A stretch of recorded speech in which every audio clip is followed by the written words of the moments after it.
जय हिंद दोस्तों, मैं शिव स्वागत करता हूं आपके अपने चैनल शिव 124 फिजिक्स में, जहां हम पढ़ते हैं basics physics NCERT 11th and 12th। दोस्तों आज का जो हमारा टॉपिक है वो है class 11th NCERT chapter number 3 motion in a straight line all concepts.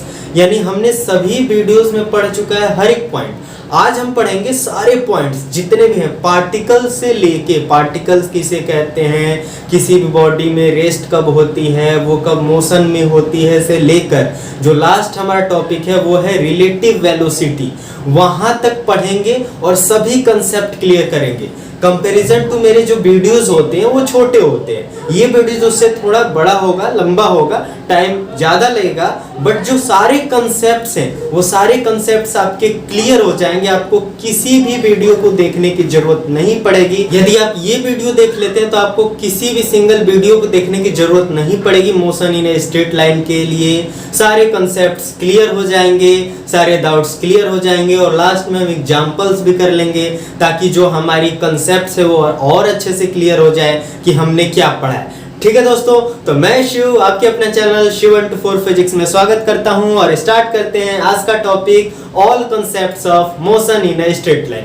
तो देखा जाए तो बेसिकली इसमें 17 मैंने इसमें बनाया है पॉइंट्स। क्या क्या है? सबसे पहले पार्टिकल के बारे में हम डेफिनेशन ले लेंगे, ऑब्जर्वर समझ लेंगे, फ्रेम ऑफ रेफरेंस समझ लेंगे, रेस्ट समझ लेंगे, मोशन समझ लेंगे, डिस्टेंस समझ लेंगे, displacement, speed, velocity, instantaneous speed, instantaneous velocity, acceleration, average acceleration, instantaneous acceleration, kinematic equation for uniformly accelerated motion, relative velocity examples. हम ये सर इतनी जल्दी कहां भाग रहे हैं? कोई नहीं, ये हमने टॉपिक्स बताया। सबसे पहले आप पॉज करिए, पॉज करके नोट डाउन कर लीजिए या स्क्रीनशॉट ले लीजिए, नोट डाउन कर लीजिए।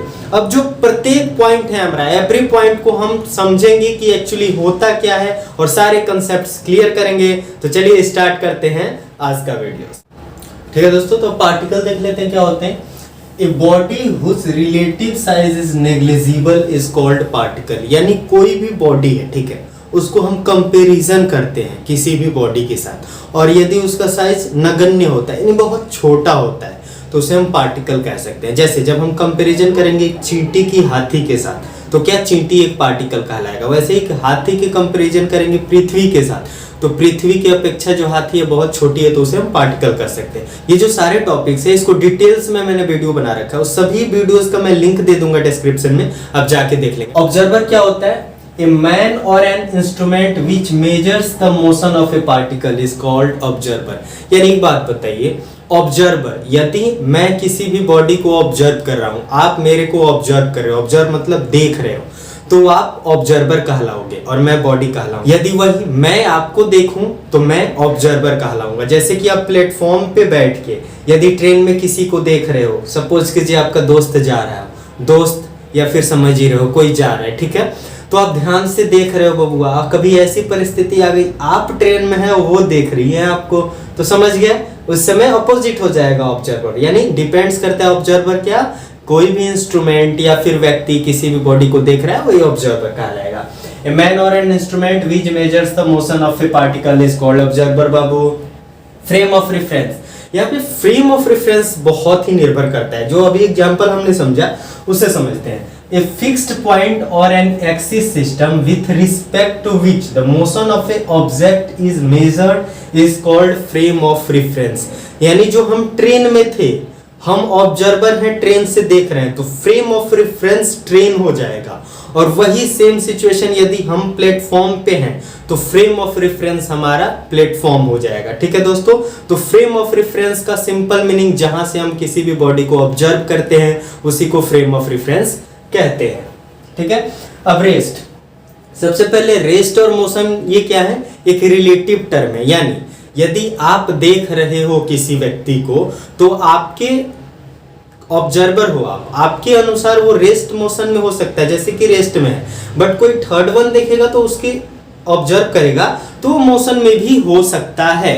यानी कोई भी व्यक्ति आपके लिए अच्छा है तो वो थर्ड पार्टी के लिए बुरा भी हो सकता है। सिंपल से शब्दों में सबसे पहले क्या, रेस्ट और मोशन क्या है? रिलेटिव टर्म है। यानी कोई भी बॉडी रेस्ट में है तो मोशन भी हो सकती है, कोई अदर बॉडी ऑब्जर्व करे तो। और मोशन क्या है?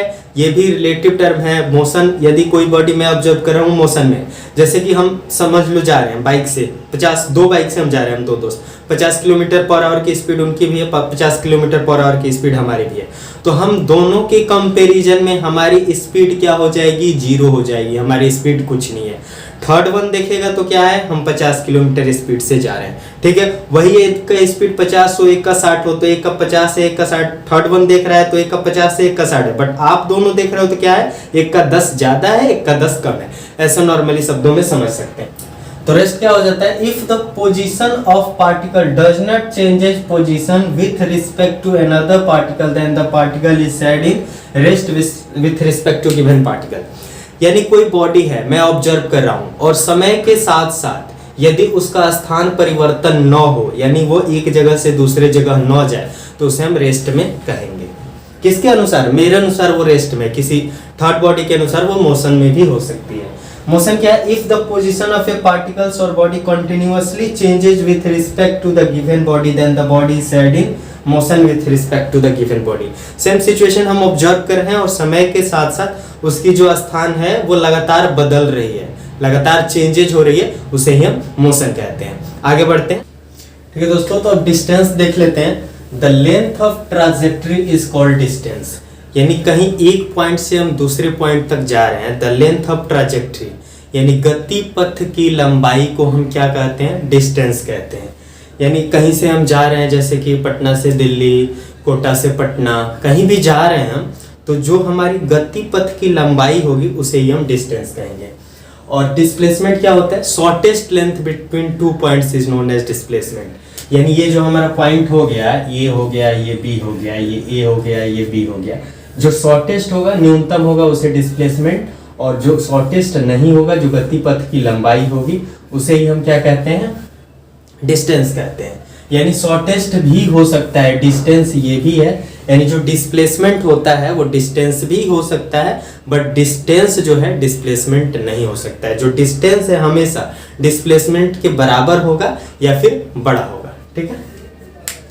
अब देखिए, डिस्प्लेसमेंट हो गया, इसे भी डिनोट करते हैं vector R, vector D, vector S, और उसमें आर डी एस। यहाँ पे एक चीज कॉमन है, यहाँ पे क्या है, जैसे कि ये दोनों लेंथ है, बट इसमें डायरेक्शन नहीं होता है, इसमें डायरेक्शन होता है, नाक के सोजे में जाते हैं, ठीक है। ऐसा यूनिट मीटर होता है, दोनों का मीटर होता है, और जो डायमेंशन होता है एल होता है। अब स्पीड की बात आ जाती है। स्पीड क्या होता है, distance upon time, distance upon time, जो हमने डिस्टेंस ट्रेवल किया अनुपात में टाइम। ऐसा यूनिट मीटर पर second, LT-1 denoted by v, यानी इसमें डायरेक्शन नहीं होता है। वेलोसिटी क्या हो जाता है, डिस्प्लेसमेंट अपॉन टाइम। थोड़ा सा अंतर हो जाता है स्पीड और वेलोसिटी में, एक में डायरेक्शन हो जाता है, एक में डायरेक्शन नहीं होता है। यूनिट मीटर पर second, dimension LT-1 denoted by v vector. यानी इन दोनों में भी एक चीजें कॉमन है, क्या है, ये जो है मोशन बताती हैं, बट एक में डायरेक्शन होता है, एक में डायरेक्शन नहीं होता है। वेलोसिटी में हमारा डायरेक्शन होता है, स्पीड में डायरेक्शन नहीं होता है। एक को v से डिनोट करते हैं, एक को वेक्टर v से डिनोट करते हैं, ठीक है दोस्तों। अब बात आती है इंस्टेंटेनियस स्पीड, यानी किसी खास समय पे जो हम स्पीड मापते हैं उसी को हम क्या कहते हैं, इंस्टेंटेनियस स्पीड कहते हैं। इंस्टेंटेनियस स्पीड होता है limit del T tends to 0 del S upon del T equals to ds upon dt। जो कोई भी हम बाइक या कार से जा रहे हैं तो आगे जो हमारा लगा होता है नापता है कि हाँ हमारी स्पीड इतनी हो गई, उसे स्पीडोमीटर कहते हैं। और इंस्टेंटेनियस स्पीड जो मापी जाती है वो स्पीडोमीटर से मापी जाती है, ठीक है। अब आ जाता है इंस्टेंटेनियस वेलोसिटी, सेम होता है, जब डायरेक्शन हम चेंज ना करें तो उसे हम कह देते हैं इंस्टेंटेनियस वेलोसिटी, सेम। इसका ऐसा यूनिट भी सेम होता है जो वेलोसिटी और स्पीड का होता है। यानी इंस्टेंटेनियस स्पीड का मीटर पर सेकंड LT-1, इसका भी मीटर पर सेकंड LT-1, ठीक है। अब आगे बढ़ते हैं, एक्सेलरेशन समझ लेते हैं दोस्तों। The change in velocity with respect to time is known as acceleration. यानी हम बाइक से या फोर व्हीलर से जा रहे हैं, कभी हमारी स्पीड हो गई 40 किलोमीटर, कभी हो गई 50 किलोमीटर, कभी हो गई 30 किलोमीटर। चेंज इन वेलोसिटी, जो हमारी वेलोसिटी में चेंजेज आ रही है और जो टाइम लग रहा है उसी को हम क्या कहते हैं, एक्सेलरेशन कहते हैं। v2 - v1 अपॉन टाइम, ऐसा यूनिट क्या होता है, मीटर पर सेकंड स्क्वायर। कैसे हो जाता है, वेलोसिटी का मीटर पर सेकंड और टाइम का सेकंड, मीटर पर सेकंड स्क्वायर हो जाता है। ऐसे समझ लेते हैं, वेलोसिटी का क्या होता है, मीटर पर सेकंड होता है और एक सेकंड नीचे भी है, तो ये ऊपर जाएगा तो मीटर पर सेकंड स्क्वायर। ऐसे ही डायमेंशन LT-2 हो जाता है।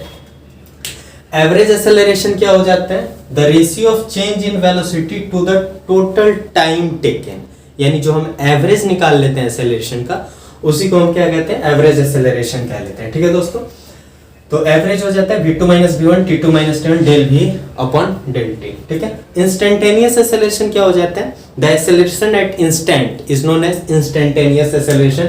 इसे dv अपॉन dt से हमने डिनोट किया। क्यों? एक टर्म है x क्या है? ये है पोजीशन ऑफ द पार्टिकल। ठीक है। और v क्या है? v हमारा है वेलोसिटी, v है वेलोसिटी, तो v हो जाता है dx अपॉन dt। यानी ये क्या है? dx अपॉन dt, वेलोसिटी किसी भी पार्टिकल है वो मूव कर रही है, तो यदि फर्स्ट डेरिवेटिव हम निकालते हैं, डिफरेंशिएट करते हैं उसे एक बार, तो हमें क्या निकलता है? उसका वेलोसिटी निकलता है। और यदि वेलोसिटी को डिफरेंशिएट कर लेते हैं dv अपॉन dt, तो हमें a वेक्टर निकल जाता है। a वेक्टर यानी हमें एक्सेलरेशन निकल जाता है, वही हमने निकाला है। ठीक है, dv वेक्टर अपॉन dt। और है kinematic equations for uniformly accelerated motion. 3 equation होते हैं, v equals to u plus at। v क्या है? Final velocity, u initial velocity, a acceleration, और t क्या है? हमारा टाइम है। पोजीशन ऑफ द पार्टिकल क्या हो जाता है? Initial velocity into time plus half into acceleration into time का स्क्वायर। इनिशियल वेलोसिटी, ये v क्या है? फाइनल वेलोसिटी, फाइनल वेलोसिटी का स्क्वायर क्या है? u square plus 2ax। 2 क्या है? 2 यहाँ पे फैक्टर में है, a acceleration, x position of the particle. इसको हमने प्रूफ किया है वीडियो में, उसका मैं वीडियो लिंक दे दूंगा, आप जाके देख लेंगे। ठीक है दोस्तों, अब लास्ट वन हो गया हमारा रिलेटिव वेलोसिटी, यानी रिलेटिव वेलोसिटी। हम जा रहे हैं बहुत अच्छे से, इसे भी हमने समझा है। सपोज कीजिए हम जा रहे हैं, ये रास्ता है हमारा, कहीं हम जा रहे हैं, हमारी स्पीड है 5 किलोमीटर पर आवर। ठीक है। एक हमारा दोस्त है, वो भी जा रहा है, उसकी स्पीड है 7 kilometre per our, 7 kilometre per our, और दोनों सड़क पे जा रहे हैं, रोड पे जा रहे हैं। ठीक है। तब यह हम बताएंगे कि इसके रिस्पेक्ट में, इसकी मान लीजिए va है, इसकी है vb भी है, क्या है? वेलोसिटी है। तो vab यानी vab velocity of a with respect to b, velocity of a with respect to b हमारी कितना हो जाएगा? va minus vb। va कितना है? 5, और ये कितना है? 7, यानी -2 kilometre per our. -2 kilometre per our का मतलब क्या है? हम 5 किलोमीटर स्पीड से जा रहे हैं, मेरा दोस्त 7 किलोमीटर स्पीड के जा रहा है, तो उसके कंपैरिजन में मैं 2 किलोमीटर स्लो जा रहा हूँ, ये माइनस का मतलब हो गया। ठीक है। तो सेम सिचुएशन में vba, यदि हम बात करें velocity of b with respect to, यानी मेरे दोस्त का वेलोसिटी मेरे रिस्पेक्ट में कितना है? 7 माइनस 5 यानी 2 किलोमीटर पर आवर, यानी जो मेरा दोस्त है वो मेरे से 2 किलोमीटर ज्यादा जा रहा है। ये हो गया रिलेटिव वेलोसिटी। तो अब हम एक अच्छा सा न्यूमेरिकल बनाते हैं और समझते हैं, सारे जो कॉन्सेप्ट्स हैं हम क्लियर करते हैं। अच्छा सा हम न्यूमेरिकल्स बनाते हैं, बहुत ही इजी है, थोड़ा सा कॉन्सेप्ट है, 11th-12th का बेसिक्स है, इसीलिए हम इसको कर रहे हैं कि ताकि बेसिक्स क्लियर हो जाए। तो नॉर्मल सा क्वेश्चन है, if a car travel town A to town B at the speed of 40 kilometre per hour and returns to 50 kilometre per hour. यानी एक कार है, शहर A से शहर B जाती है, तो क्या करती है? 40 किलोमीटर पर आवर की स्पीड से जाती है, 50 किलोमीटर पर आवर की स्पीड से। यहाँ मेंशन है कि वहाँ पे जाके रुकती भी, एकदम जाती है और टैक से चली जाती है। ठीक है। तो 40 किलोमीटर पर आवर स्पीड से जाती है, 50 किलोमीटर पर आवर की स्पीड से आती है। If distance between town A and town B is 5 kilometre, what is the average velocity? जो टाउन A और टाउन B है उनके बीच यदि डिस्टेंस 5 किलोमीटर का हो तो एवरेज स्पीड क्या होगी? यहाँ पे देखिए कंसेप्ट हम ये लगाएंगे, हमें निकालना क्या है? Average speed. एवरेज स्पीड का फॉर्मूला क्या होता है? Total distance upon total time. तो टोटल डिस्टेंस हमारा क्या हो जाएगा? 5 किलोमीटर गई, 5 किलोमीटर आई, 10 किलोमीटर। अब हमें टाइम का पता लगाना है, टोटल टाइम कितना होगा? तो स्पीड क्या होता है? Distance upon time. यहाँ से हम टाइम निकालते हैं दोनों का, फिर टोटल टाइम निकल जाएगा, एवरेज निकाल लेंगे। ठीक है। तो सबसे पहले हमारा एवरेज स्पीड होता क्या है दोस्तों? Average speed total distance upon total time. ठीक है। टोटल डिस्टेंस हमें पता हो गया, शहर A से शहर B की दूरी कितनी है? 5 किलोमीटर, यानी 5 + 5 = 10 किलोमीटर। अब टाइम की बात आ जाती है। टाइम के लिए यहाँ से अब स्पीड की क्या होती है? स्पीड इक्वल्स टू क्या होता है? Distance upon time. ठीक है। तो यहाँ से हम टाइम निकाल लेते हैं। टाइम का क्या हो जाएगा? Distance upon speed, distance upon speed हो जाएगा बबू, कोई दिक्कत यहां से हो जाएगा आराम से, बेसिक्स है यार, इसमें क्या टाइम हो जाएगा डिस्टेंस अपॉन टाइम। तो डिस्टेंस हमारा क्या है 5, एक तरफ से निकाल रहे हैं एक तरफ से, और स्पीड क्या है एक तरफ से 40, 5/40 आवर। सर ये आवर कहाँ से आ गया, क्योंकि स्पीड क्या है 40 किलोमीटर पर आवर, ये एक तरफ का हो गया। फिर दूसरे तरफ का भी टाइम निकाल लेते हैं, टाइम निकाल लेते हैं, क्या हो जाएगा 5/50 आवर। देखो तो दोस्तों निकल गया, ये क्या हो जाएगा, ये क्या हो जाएगा, ये है क्या एक्चुअली 5/40, 5/50, ये क्या है टाइम है, टाइम है। तो अब यहाँ पे देखो टोटल डिस्टेंस अपन टोटल टाइम कर दें, टोटल डिस्टेंस क्या है 10 किलोमीटर, अपन में क्या है 5/40 प्लस 5/50, ये देखो तो कट जाएगा 5 8 जा 40, 5 10 जा 50, यानी 10/1/8 प्लस 1/10। ये कैलकुलेट करोगे तो कितना हो जाएगा दोस्तों 44.4 किलोमीटर पर आवर। कैलकुलेट करके देख लेना, इतना ही आएगा, ठीक है। एक सिंपल सा फॉर्मूला भी होता है डायरेक्ट, यदि वेलोसिटी v1 और v2 हो और एवरेज निकालना हो तो हो जाता है 2v1 × v2 बट्टा v1 प्लस v2, सिंपल शब्दों में। तो ये क्या कर दोगे 2 × 40 × 50/40 प्लस 50, यानी ये सेम हो जाएगा और नीचे एक ही बार जोड़ देते हैं 90 हो जाएगा, 90 हो जाएगा। तो 0 से 0 चला जाएगा और कोई जाने वाला है नहीं है, तो इसको भी जब कर दोगे तो 80 × 5/9, यानी ये हो जाएगा सेम हो जाएगा, काटोगे 44.4 किलोमीटर पर आवर, ठीक है। तो ये डायरेक्ट हो जाता है। ये थोड़ा हमारा बेसिक्स क्वेश्चन था, इससे हम आगे बढ़ते हैं और 11th लेवल में आते हैं और एक और क्वेश्चन सॉल्व करते हैं, ठीक है दोस्तों। एक क्वेश्चन है, अब देख लेते हैं। ये क्वेश्चन है एनसीईआरटी क्वेश्चन नंबर 7 है, जिसे हम क्वेश्चन नंबर 2 में यहाँ पे सॉल्व कर रहे हैं, क्योंकि इससे पहले एक सॉल्व किया है हमने, ठीक है। 2 trains A and B of length 400 meter each are moving on 2 parallel tracks with a uniform speed of 72 km/h in the same direction। यानी दो हमारे पास ट्रेन है A and B, जिसकी लेंथ क्या है 400 मीटर, ये दो पैरेलल ट्रैक्स पे मूव कर रहे हैं, यानी जो हमारे इंडियन रेलवे का जो ट्रैक है उस पे मूव कर रहे हैं, समानांतर मूव कर रहे हैं, और इनकी स्पीड दोनों की क्या है 72 किलोमीटर/h। एक ट्रेन को हमने A माना है, एक को B माना है, with A ahead of B, यानी A जो है B से आगे है, A आगे है B पीछे है। The driver of B decides to overtake A, जो ड्राइवर भी है ना वो पीछे है, वो डिसाइड कर नहीं भैया हम तो आगे बढ़ेंगे, लगाते हैं ब्रेक ससुरा, एक्सेलरेट करते हैं। एक्सेलरेट कितने से कर रहा है 1 मीटर/सेकंड स्क्वायर से, overtake A and accelerates 1 metre per second, और कितना सेकंड तक बाबू 50 सेकंड तक। If after 50 second the guard of B just brushes past the driver, यानी जो ट्रेन B का गार्ड है ना वो ट्रेन A के ड्राइवर से पास कर जाता है 50 सेकंड में, यानी 50 सेकंड में बबुआ हम आगे निकल गए, ठीक है। What was the original distance between them? तो इन दोनों के बीच ओरिजिनल डिस्टेंस क्या है, दूरी क्या है। तो सबसे पहले ध्यान से सोचो, यहाँ पे हम कौन सा कंसेप्ट लगाएंगे, हमें डिस्टेंस निकालना है दोनों ट्रेन के बीच की दूरी का। जो हमारी ट्रेन की लेंथ है ये 400 मीटर, भूल जाने के लिए दे दिया, इसका कोई कंसेप्ट नहीं है यहाँ पे। यहाँ पे हमारा एक ही कंसेप्ट है, जो दोनों जो ट्रेन है उनकी हम दूरी निकालेंगे 50 सेकंड में। एक एक्सेलरेट हो रही है और एक नॉन एक्सेलरेटेड ही अपना आराम से 72 किलोमीटर/h की स्पीड से चल रही है। तो पहला कंसेप्ट यहाँ पे किलोमीटर/h में स्पीड दे रखा है, इसे मीटर/सेकंड में कन्वर्ट करेंगे। किसी भी जो स्पीड है, कोई भी स्पीड है, यदि उस किलोमीटर/h को मीटर/सेकंड में कन्वर्ट करना हो, उसे 5/18 से 5/18 से मल्टीप्लाई करेंगे, वो मीटर/सेकंड में हो जाता है। और यदि मीटर/सेकंड में है तो 18/5 से मल्टीप्लाई करेंगे तो किलोमीटर/h में हो जाएगा। तो यहाँ पे कंसेप्ट क्लियर है, क्या करेंगे, फर्स्ट हमारा कंसेप्ट क्या है, उसको मीटर/सेकंड में कन्वर्ट करेंगे और दोनों जो ट्रेन है उनके बीच का डिस्टेंस निकालेंगे, यानी 50 सेकंड में दोनों ने कितना डिस्टेंस ट्रेवल किया और उसको घटा देंगे, कुछ ना कुछ आ जाएगा, वही आंसर हो जाएगा। तो सबसे पहले 72 किलोमीटर/h को यहाँ पे थोड़ा बहुत लिख देते हैं बाबू, सॉल्यूशन, सॉल्यूशन, ठीक है, देखने में अच्छा लगेगा, सॉल्यूशन। अब बताओ 72 किलोमीटर/h, किलोमीटर/h बबुआ, यानी 72 × 5/18। सर जी कहाँ से आ गया 5/18, किलोमीटर पर आवर को मीटर पर सेकंड में चेंज करेंगे बबुआ कितना आ जाएगा, 5/18 से मल्टीप्लाई कर देंगे। ऑलरेडी मैंने वीडियो बना रखा है, लिंक दे दूंगा, देख लेना बबुआ। 20 मीटर पर सेकंड, ठीक है। क्या आ गया, 20 मीटर पर सेकंड। स्पीड क्या हो गई ट्रेन की, 72 किलोमीटर पर आवर को 20 मीटर पर सेकंड। अब ध्यान से देखो, यहाँ पे हम निकालते हैं। अब हमें पता है जो A और B है, A अहेड ऑफ B। सबसे पहले ट्रेन A की बात करते हैं।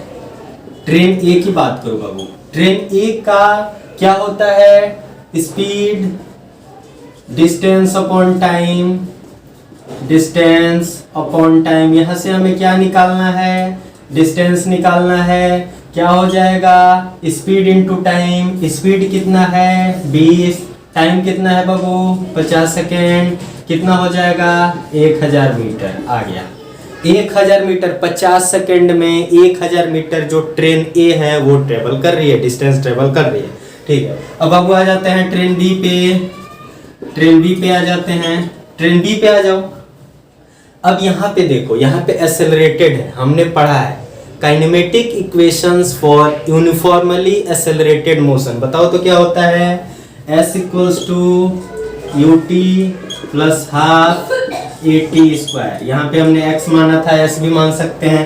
ut plus half at square.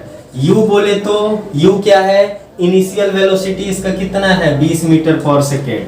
करो 20 इंटू टाइम कितना है 50 second, plus half into accelerate कितने से कर रहे हैं 1 मीटर पर सेकेंड स्क्वायर से, कितने टाइम तक 50 सेकेंड तक। 50 का स्क्वायर कर दो, इसका निकाल रखा है बाबू हमने 1000 प्लस ये कितना हो जाएगा हाफ इंटू ये 2500 हो जाएगा बाबू, तो ये 1250 हो जाएगा। कितना हो जाएगा 2250 आ गया, 2250 मीटर। अब देखो ट्रेन ए ने कितना ट्रेवल किया, ट्रेन ए ने 1000 मीटर और ट्रेन बी ने 2250 मीटर। दोनों का घटा दो, घटाओगे तो क्या हो जाएगा 2250 माइनस 1000 बराबर कितना हो जाएगा बाबू 1250 मीटर आंसर, यानी 1250 मीटर आंसर। दोनों जो ट्रेन के बीच की दूरी थी कितनी थी 1250 मीटर।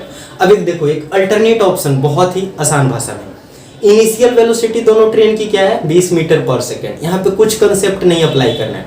इनिशियल वेलोसिटी क्या है 20 मीटर पर सेकेंड और यहाँ पे फाइनल वेलोसिटी कुछ नहीं है, एस क्या होता है ut plus half at square होता है। दोनों कंडीशन में यहाँ पे u क्या है इनिशियल वेलोसिटी है और वहां पे एक्सेलरेट नहीं कर रहा है फॉर पहला वाला ट्रेन, तो यहाँ पे 0 हो जाएगा 0 मीटर, ठीक है। यानी जहां है वहीं उसको मान लेते हैं। और सेकेंड ट्रेन ए के लिए, और ट्रेन बी के लिए क्या करते हैं, ट्रेन बी के लिए क्या करते हैं, ट्रेन बी के लिए यहाँ पे u है क्या है 0 इंटू टी और प्लस हाफ, ये एक्सेलरेट हमने किया है इंटू 50 का स्क्वायर, ये क्या हो जाएगा बाबू 1250 मीटर आ गया। 1250 मीटर में से 0 घटा दो 1250 मीटर आंसर। तो ये अल्टरनेट ऑप्शन है, यहाँ पे थोड़ा सा कंसेप्ट लगा के ये सारी चीजें करिए। तो देख लो बाबू, इतना मतलब कॉन्सेप्चुअल क्वेश्चन है, कॉन्सेप्चुअल क्वेश्चन है, बट चीजें हमारी क्लियर हो तो कितना आसानी से हम सॉल्व कर पा रहे हैं। तो ये हमारा रहा all concepts of motion in a straight line. सभी कंसेप्ट्स हम लोगों ने क्लियर किया। मिलते हैं नेक्स्ट वीडियो में, अपना ख्याल रखिए, हंसते रहिए, मुस्कुराते रहिए। आपके अपने चैनल शिव 124 फिजिक्स में फिजिक्स पढ़ते रहिए और दिल में देश के लिए जुनून है, इसीलिए जय हिंद दोस्तों।